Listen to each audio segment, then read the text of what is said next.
దశావతారాల పయనంలో మనం ఇప్పుడు మూడవ అవతారం కథను తెలుసుకుందాం. వరాహ అవతారం. ఇది వైకుంఠంలో మొదలైన ఒక విశిష్టమైన సమయం. విష్ణువు నివాసమైన వైకుంఠంలో జయ విజయ అనే ద్వారపాలకులు అపార భక్తి శ్రద్ధతో విధులు నిర్వహిస్తున్నారు. ఒక రోజు నలుగురు కుమారులు సనక, సనందన, సనాతన, సనత్ కుమారులు పరబ్రహ్మ దర్శనానికి వైకుంఠం వస్తారు. అయితే వీరి రూపం చిన్నపిల్లల వలె ఉండడంతో జయ విజయులు వారిని ఆపివేస్తారు. దీంతో కుమారులు కోపంతో వారిని శపిస్తారు. మీరు అహంభావంతో ప్రవర్తించారు కనుక మీరు వైకుంఠాన్ని వదిలి భూమిపై అసురులుగా పుట్టాలి. అవును, వైకుంఠ ద్వారపాలకులు భగవంతుని శాపంతో భూమిపై పుట్టాల్సి వస్తుంది. వారు 2 మార్గాలు ఎంచుకోవాల్సి వచ్చింది. 7 జన్మలు భక్తులుగా లేక 3 జన్మలు శత్రువులుగా. వారు భగవంతుని ఎదురుగా ఉండే అవకాశం కోసం శత్రువులుగా 3 జన్మలు ఎంచుకుంటారు. ఇక్కడే మొదలవుతుంది దుర్మార్గులైన రాక్షసులుగా వారి పునర్జన్మలు. మొదటి జన్మలో వారు హిరణ్యక్షుడు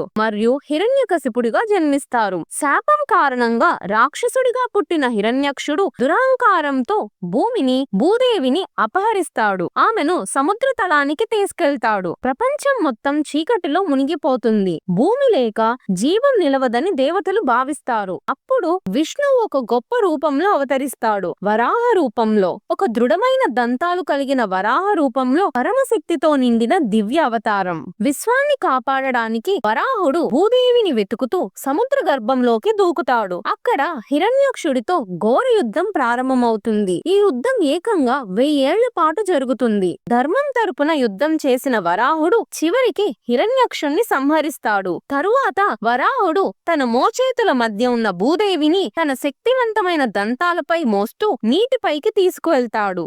అలా భూదేవిని తన స్థానానికి తిరిగి చేరుస్తూ విష్ణువు 3వ అవతారమైన వరాహుడు జీవాన్ని కాపాడుతాడు.